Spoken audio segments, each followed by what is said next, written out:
Thank you for listening to Two Girls, One Plant. We're your hosts, Madison and Jillian, and this week we're celebrating Women's Appreciation Month. Yay for women! Woohoo! We're celebrating you all. We're Two Girls, One Plant, so it's only right that we appreciate all the girls and women in our life and throughout history that have inspired us and brought us to where we are. Yeah, so all of March is Women's Appreciation Month, and March, I believe it's 9th. Let me double check. It's a Monday. Yeah, March 9th is actually International Women's Day. So this podcast is coming out around then, which is awesome. And that's kind of what we wanted to talk about today. But before we really get into it, we haven't really recorded here in a couple weeks, so we have a lot to catch up on. Yeah. So what's new? Honestly, it hasn't been too crazy around here. We've been getting lots of snow and stuff. But yeah, we did have a really great nursery tour with the Colorado Plant Pals, which was really fun. We hit 6 different nurseries, which is no small feat. Yeah, that was insane. We were in the northwest area of Denver. So we went to Reroute first, and then we went to...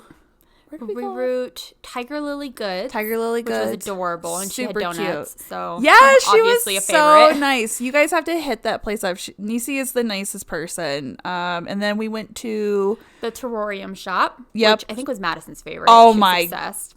God, I want to that's what I want my house to look like, is that shop. They also just got a little pet leucistic rat snake that I'm obsessed with. So cute. I think it's a rat snake. Post more about your snake. And then Southwest Gardens, Ritual Craft, and Ector's. And I had never been to any of the places that we went to. And Reroute was new, so obviously going to our new shop. But yeah, that was so much fun. We saw so many different plants, so many different price points. What did you get? Some great stuff. What did you? I don't remember what you got that day. A really cute cowhorn euphorbia. That's really neat.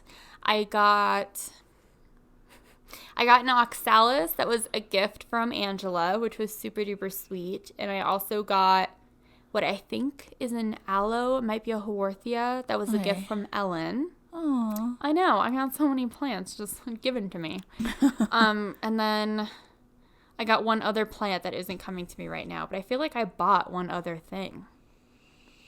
You didn't get anything at the terrarium shop? No, my God, I had to resist. I really wanted one of her little ecosystems in a bottle. Yeah. But I just couldn't do it that day. Yeah, you were tame. I was not. Oh, I also got a pickle plant from the That's Tiger what it Lily is. Goods. Yes, the squishy. It's like a Drosera, I think, or something like that. It was really, really cute. I posted it on my personal Instagram. Yeah, go look at her personal. It's so freaking cute. It looks like it's gonna be pokey and hard, but it's squishy and soft. Yeah, it feels like the silicone earrings from Hot Topic. Yes, that's literally what it feels like. That's literally what it feels like. Adelosperma echinatum. Adelosperma. Okay, maybe a future genus episode. I don't know. It's very, very cool though. We'll see if he does well in my house. You enjoyed it? Yeah, I had so much fun that day. I got so much you got a bunch of stuff. I got a blue cactus from Reroute. I did not get anything from Tiger Lily because I was saving my money for the terrarium. So I got a Hoya australis, and it was a big fat one. I got also a little, I think they're butterfly wings, and a tiny little jar from terrarium as well. I did not get anything from Southwest. I did not get anything from Ritual Craft. Did not get any. No, Ector's. What did I get? I got a Peperomia Ripple, and I think it's the variegated pink lady one. It was beautiful. Yes. Yeah, the color is really lovely. Yes. And then I went to the Reptile Expo afterwards. Right. And that was really cool. Just seeing all the cute little animals. All the snakes and oxalotls, and oh my gosh, and the bearded dragons. I am really wanting a little critter in my home. But they had amazing plants there. I went later in the day. It was after we got done with our tour. So obviously there wasn't as many good looking plants, but I did get a couple things. But yeah, that was super fun too. You know the plant people, they hit the reptile show first thing in the morning. They crazy. Sure did. But actually a lot of the shops we went to are owned by women. So yes. Yeah, Tiger Lily Goods is the Terrarium shop, Ritual Craft. Yep. Green Lady Gardens, Reroute. Reroute, obviously. a couple other places. So it's cool that we're going to have this month, we're going to be talking all about women, and we're going to be having a couple business owners on. Which we're really, really excited about. Yes, super excited about that. And that will be coming out all throughout the month of March. So we're just going to keep chugging away at celebrating women, because why not? Women are freaking awesome. And we figured a great way to start would be to talk about women in general. We do have a few women in botany, which nobody really talks about, that we wanted to hit first. Yes. And then just kind of women throughout history and in our lives that have inspired us, you know, and brought us to plants. Yeah, like there's we were like trying to really like come down, like this is very, some of it's very general, and we are talking about botanists, and there's going to be obviously people we don't mention today, and it's not that we don't want to show them any love, it's just that, you know, we all know who Susan B. Anthony is. Right. I like specifically told Madison, like, I wanted to try and shout people out that we don't really talk about every March, you know, so that we can shout out some women that aren't as celebrated, even though they should be, because they still have incredible accomplishments. Yes. So we want to talk about botanists first, you said? Yeah. Yes, let's do it. Let's do it. I do want to say a little background on women in botany. It started around like the 17th and 18th century. So again, very highly sexist time. Women did not have any rights during that time. But nature and doing all things surrounding nature wasn't considered very masculine. It was more of a feminine hobby. Gardening and taking care of the home kind of fit hand in hand. Exactly. So it was nice. It was okay for women. It was acceptable, I should say, for women to collect and draw things from nature elements. So botany and horticulture became an acceptable hobby, and that allowed women to advance in science research, and during a time when it was like an all boys club pretty much. And a hobby. So like actual botanists and horticulturalists around that time, like the actual scientific community comprised only of men. Women were kind of kept out of the research. Exactly. But they did a lot of incredible work collecting. So I actually have a really good example with Queen Charlotte of Mecklenburg-Strelitz, which I'm probably saying incorrectly. But she was alive from 1744 to 1818, so right around that time period. And she was just an amateur botanist who was obviously had quite a bit of wealth, and so she did quite a bit of collecting on her own, and also helped fund the Royal Kew Gardens. Oh, that's cool. So she helped start them up and build up their collection, and she was recognized with the name Strelitzia reginae, which is a name of a bird of paradise that was named after her. Oh, yeah, that's which cool. is super cool. I love that. I like that one. Okay, I have, and I'm going to butcher her name. I know, these are going to be tough because we've never heard them spoken aloud, really. Yes, but we'll do our best. There is a woman, her name is, it's a little bit more modern day, but her name is Janaki Ammal. In 1970, the Indian government planned to flood 8.3 square kilometers of pristine evergreen tropical forest. They were trying to build a hydroelectric plant, and they would have succeeded if it weren't for people's scientific movement. And she was somebody who was pioneering this during that time, and she's known as one of the first female Indian botanists, which is really cool. Oh, wow. So she helped like prevent the building. So she helped prevent the building and really help make sure that, you know, this is a biodiverse area. Why do we want to tear this area down? So she was really the forefront runner of, you know, stopping it, and, you know, and that place has been untouched. Also, she's helped Indian government collect different species of crops and develop cultivars and hybrids. So that way, because, you know, India is the largest country in the world. There's lots of mouths to feed. So the fact that she's really, you know, having that forethought and caring for that country and how many people they need to feed, I think it's really cool about, you know, her taking the time to do that. Her memory, she did pass away, so her memory is preserved in a delicate white magnolia, which is really cool. And there's a yellow-petaled rose hybrid that now blooms in her name, which is really cool. Oh, that's beautiful. And it's found only in India. Of course, which is very fitting. Yes. Oh, I love that. Let's see. So I would have to jump back a little bit. My next one, which I know you had actually stumbled on too, she comes up a lot when you look up women in botany, is Katherine. How did you say it? I think you said Esau. It's a German name, so if you're German, I'm really, really sorry. Katherine Esau is what I'm going to go with. But she was born in 1898 and died in 97, so not that long ago, 1997. She was German-American, like I said, and she was actually awarded the National Medal of Science by President Bush Sr. And she wrote a few books and had quite a few works throughout her lifetime, but her book, Plant Anatomy specifically, is seen as, like, the Bible among plant botanists now around the world. She was, like, a forefront in structural botany and really helped, like, create a foundation of research for that field of study, which is amazing. She sounds brilliant. Yeah.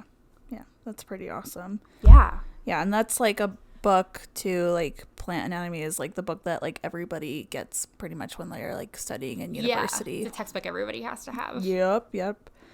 I think it's pronounced Jeanne Baret. We'll go with Jeanne Baret. That seems more fitting. So she was somebody she was one of the first women to circumnavigate the world. So that means she was the first woman to travel all up and down the world, which is pretty freaking cool. And again, during that time, women were not allowed to travel. So she had to dress up like a man. Her lover at the time, he was a botanist, and she went with him, and she just pretended to be his assistant. And this was all through the French government. And they went all over, and she collected, recorded, studied new plants. She was credited for discovering, it's pronounced the bougainville flower. And yeah, so that's pretty cool that she wanted to go to great lengths. Where's the movie? Like, I feel like that should be a movie, right? That would be so like the botanist cool. and his like assistant who's secretly his lover, and they like travel the world collecting plants. Like, I'm just saying. That sounds like a really cool story. That would be a really cool story. I like that. So it helped transition us kind of more into general women. This is somebody who came up on a botany list but isn't known for that, and I was really excited to find her. Yes. So Emily Dickinson, who everybody's familiar with, obviously. She passed away in 1886 and is a very prolific writer, suffered from depression, and is pretty well known now. She actually... Her father built her and her sisters a glass conservatory in their home when she was a child, so she was always surrounded by plants, and she studied botany when she went to Amherst. And she collected over 400 plant specimens that she pressed and dried in a book. And that herbarium is, the actual physical herbarium is kept in the rare library at Harvard. But the whole thing is digitally downloaded online. That's cool. So, especially since we can't pronounce half of these names, we'll obviously be listing all of these amazing women in the show notes, but I'll go ahead and link that as well, so you can actually look through all of the plants that she pressed herself. It's like really beautiful. That's pretty cool. And I didn't realize she helped like botanists name and study all of these plants. I'd like to look through that more in detail and see if there's anything that like sticks out, you know what I mean, that you like recognize, and you're like, oh, she helped discover that. That's crazy. And right? Like, that's just so, imagine she's like, I don't know, I'm trying to think of some like obscure plant, like an acacia or something. Where did she live? Wasn't she like in Northeast U.S.? I think so. I'm like the worst too, because I did like a 10-page paper on her in college. And I'm like totally blanking right now. That's funny. I don't know, but it was so cool. I had no idea she was into plants. Yeah, that's pretty cool. And somebody similar to her, where she was not a botanist, but, you know, helped still in like agriculture and horticulture, is Cleopatra. Yeah. So didn't know this. Yeah, we heard about this from Black in the Garden. Black in the Garden. She was on a live, an Instagram story live, and we joined, and they were talking about earthworms. She is hilarious. Yeah. It was Go follow her. Getting to talk to her for a few minutes. Yeah, and they were talking about Cleopatra and how Cleopatra was the last pharaoh to roam ancient Egypt. But she was also the first ruler to declare the worm is sacred in Egypt, and it's to be honored and protected by all of her subjects. So she knew that the earthworm was so important to the well-being of their soil. Egypt's a dry place to begin with, and is not that, it's nutrient dense, but it doesn't get a lot of water, so those nutrients just kind of like sit there. So for her to have that like foresight and see and understand what these mangly looking critters do to our planet is just so amazing that she saw that and protected them. Yes. And so she said that it was made a royal decree that the removal of earthworms from Egypt was punishable by death for fear of offending the god of fertility. Ooh. So badass woman. Like it, man. Yeah. Don't mess with the fertility, y'all. She will come at you.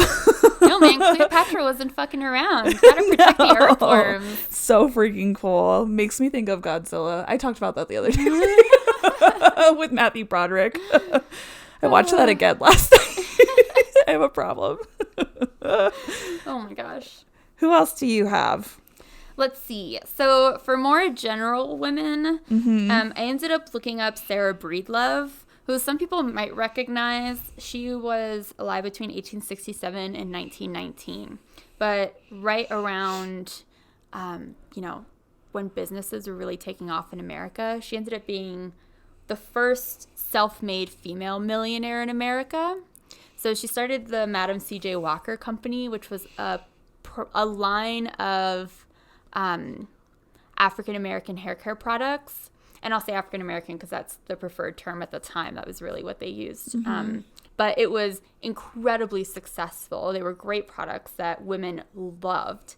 And so she made millions of dollars and became incredibly successful. And then had a ton of philanthropic endeavors. So she used that money to give back to the community, building like YMCAs and help rebuilding communities that she grew up in. Oh my gosh, amazing. I'll mention that to my dad because my dad's the VP of YMCA in Central Florida. Oh, yeah? So I'll have to see if he recognizes her name. That'd be really interesting to find out. That's cool.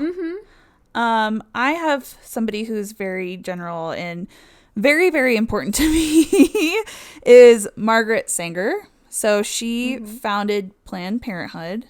She was a nurse. She was an educator. And she started the whole idea that women should be in charge of their own bodies and their own destiny. If they want to have children, if they should. And that's the other thing too. It's Planned Parenthood. So she really wanted to help, at the time, men and women who were married, because that was the only way you could also obtain birth control. As a woman, I think it was sometime in the 70s, I want to say, that women did not have to be married to obtain birth control, which pisses me off. But also in the 1990s, I think too, that's when women could have their own credit cards without being married. That's crazy. Which seems like so recent. That was like a couple years ago, right? Anyway, so she opened the Birth Control Clinical Research Bureau in Manhattan, and it provided birth control devices to women and to collect statistics about the safety and long-term effectiveness of birth control. And then, she continued her work and efforts for other birth control proponents, and it led to the 1936 court ruling that birth control devices information would no longer be classified as obscene and could be legally distributed in New York, Connecticut, and Vermont. So that's awesome. She was really trying to make a step for women. I'm somebody who has been to Planned Parenthood multiple times. I have too, actually. Yeah, and I don't think there's any shame in it. There's this weird negative stigma for women, especially I feel like, who visit Planned Parenthoods. You shouldn't feel ashamed to go somewhere. No, it's such a useful resource. Such a great resource. They have amazing grants. If you're below a certain poverty line, there's grants you can apply for. There's programs you can apply for to seek proper health care. And actually, I will say, since the current presidency, a lot of their funding has been cut. I actually have a coworker who used to be a part of a program they had for youth, where she would go and talk to other youth about, being a part of the LGBT community, about being comfortable in your sexuality. And it really helped transform her. Like, her group at Planned Parenthood were the first people that she came out to. Yeah. And that program was defunded and closed. That's a shame. So a lot of programs like that have been closed. So I'm just saying, you know, we just voted in the local primaries, in the primaries here in Denver. And y'all should vote too, because things like Planned Parenthood are incredibly important. And I go there all the time. Yeah, I think it's really understated how much independence women are given when they can plan when they want to have kids, if they want to have kids, and have a resource for when they need help. Yeah, I mean, I go pick up my birth control once a year from there. I'm actually thinking about switching from the pill to like an IUD or the what's the little copper thing that goes in your arm? I cannot remember. I think it's the Paragard. I'm not sure, but I have one in my arm actually. It was very easy to get. You can like see it kind of stick up every once in a while. I know, right? That's weird. But it lasts for 3 years. It's awesome. See, I'm really bad. I forget to take my birth. Well, I'm not avidly forgetting. Like, it happens sometimes. But you have to do it like the exact same time every day. It's really stringent. Yeah, it is. So that's why I appreciate it. I just turned 30 and I have to start thinking about getting mammograms, and they offer really cheap mammograms. And abortions are only 3% of what they offer. Yeah. And, you know, say what whatever you want our about opinions that. are on that. Yeah, Planned Parenthood offers all kinds of things for women. So that's why I'm really grateful for our good friend Margaret. It's really amazing. Yeah, definitely. And I'll go ahead and give one of mine too that's a little less politically charged. I think it like affects less people. But growing up, I really admired Judge Marilyn Milian. I was telling you off the podcast. She was a judge in Florida. She's retired now. But she was a judge for quite a while in, I think, the Fifth Circuit, maybe? Let me not guess. She was a judge for a long time, and she was also on the People's Court and became one of the first Hispanic judges to be on like an English television show, which is great because watching like Caso Cerrado, which like most of the people listening to this aren't going to know, but Caso Cerrado is like an amazing show and I love watching it, but the People's Court is like the English American version of that. And it was great seeing a Hispanic judge on there that was taken seriously and admired and respected in her role. That's cool. Very cool. I thought she was awesome as a kiddo. That's really neat. Yeah. Well, especially seeing like a woman like that who, you know, is a minority, is a woman, and going in front of millions of people on English speaking television, like that's a big deal. Yeah. But not only that, but like to have your law degree and to be a judge, like that's pretty awesome. And it's very much a boys' club, especially back in that day. So it's quite an accomplishment. Yeah, that's really cool. Yeah. That's awesome. And then do you have another one you want to list? Yes. All-time favorite is Malala. Yeah. I love Malala Yousafzai. I can't ever say her last name. I'm the worst. And I've said it before. Yousafzai. I'm going to stop. But it's Malala. I have been following her journey since she was like 16, 17 years old. Her story is so incredible. She's from Pakistan, and her father is a teacher. And he strongly believes in children's education and educating young girls. And that's where Malala got that inspiration from, was from her father. And she is a huge advocate for girls' education and children's education and third world countries' children's education. And when she was young, she and her family were causing quite a stir in the community and in her village, and the Taliban heard about her and her family, went on her school bus, and they shot her in the face, and surprisingly she survived, which is incredible, which is amazing. It went through like right below her eye and then out her chest, which is crazy. And she now lives in the UK. She goes to school there. She's studying philosophy, politics, and economics at Oxford. She is the youngest person ever to receive the Nobel Peace Prize. She was 17 at the time. And she's just she's not rude. She's not in your face. She's just like, why does it not make sense that we aren't investing time and our efforts into educating young girls? When you educate young girls in these communities and you provide them those resources, they're less likely to become pregnant at a younger age. Mm-hmm. They wait later in life. They take care, because then they put that they get a job there, then put that money into their community, and you have a thriving community. But a lot of these countries, their governments are just so corrupt that they don't want the people to have their own thoughts, and women are very much the motivators of our society. They're the breakers, shakers, and earthquakers. They raise the children, so they raise the next generation. Yeah. And so I think a lot of these governments are scared to see women educated and empowered, because it creates free flow of thoughts. And so Malala saw that, and she learned that from her amazing father. And so I just love her. I love her story. She did an interview with David Letterman on his Netflix show. I don't know if you watched that. I do, actually. It's great. Oh my gosh, that episode, she's just so like poised, and she doesn't let anything faze her. She's just very classy. She is incredibly poised in the way she speaks. She's like an old soul in a child's body. I assume she's not a child anymore, actually, because she's been around for a few years. Yeah, she's 22 now, I believe. Yeah.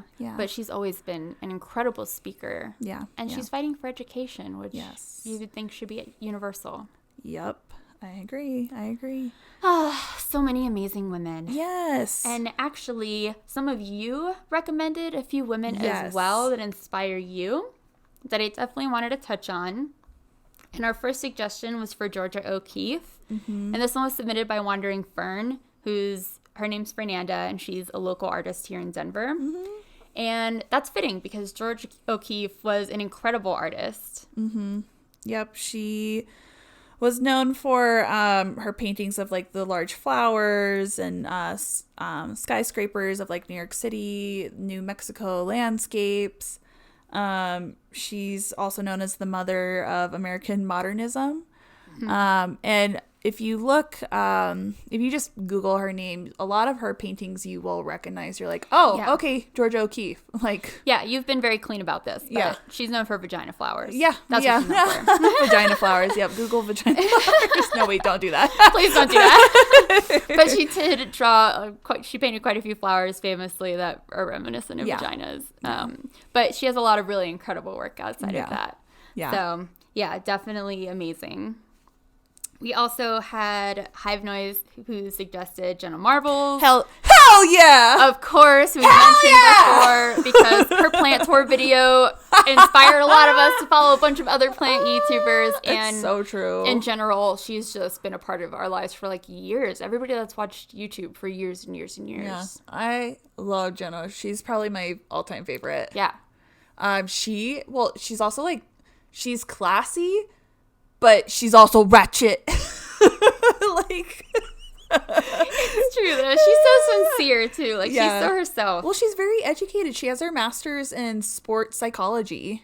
That's cool. Yeah, she got it at University of Boston, I think. Cool. Yeah. She's freaking awesome. She really is. And Who else? Heart-Shaped Leaves. What's up, Heart-Shaped Leaves? She recommended Sigourney Weaver because she always plays the badass bitch. She's not wrong. She's not wrong. Loved her in Avatar. Holy she's so good in that movie. And like way back, but like Alien. You know, Alex has never seen Alien. What? Have you? Yes. Yeah, right? Alex has never seen it. I told him it's on the list. What's her character's name in that movie? It's a boy's name. I actually don't remember her name, but I can Ripley? picture her walking around. It's not Ripley. Like, did you ever ride the Great Movie Ride at Disney? Yes. She's like on it. You can see her like around the corner. That part out scared the alien. shit out of me. That was the scariest part of the ride. I don't know how many of you know what we're talking about, because they actually took that ride out. It's not there anymore. Yeah. It was a great ride. Yeah, Ripley. Is that her name? That movie, that part was originally supposed to be male.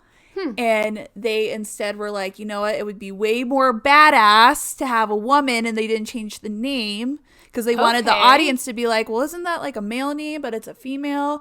And they wanted to be like, wow, women doesn't matter. She's still fucking awesome. Badass. Yep. Yep. So they did that on purpose. That's pretty cool. Yeah. Yeah, I do love her. She's freaking amazing. Love her. And Zen Plants recommended Molly Burke. I love Molly Burke. I know we both watch a lot of YouTubers, but I definitely recommend, like, Molly Burke has been a motivational speaker for years, even before she was on YouTube. Yeah. She's blind. She's legally blind. She can really only see, like, lights and shadows. Yeah. She has pigmentitis retinosa. I feel like I screwed that up. No, you're close. I'm like, I feel like you're missing something a word. in there. You're like missing a word. Yeah. Yeah, she developed like where her what is it called when it's on the side right here? Peripherals. So her peripherals started like coming in and like kind of that's where it like starts, and she had like in a really aggressive form. When she was a young child. I think she was about 10 when it really started to like show serious like side effects. Yeah, and it developed very quickly from there. Yeah. More quickly than it usually does in a lot of others. She had a really aggressive case. It's retinitis pigmentosa. That was close. It was close. You were close enough. Retinitis pigmentosa, and then she also has nystagmus.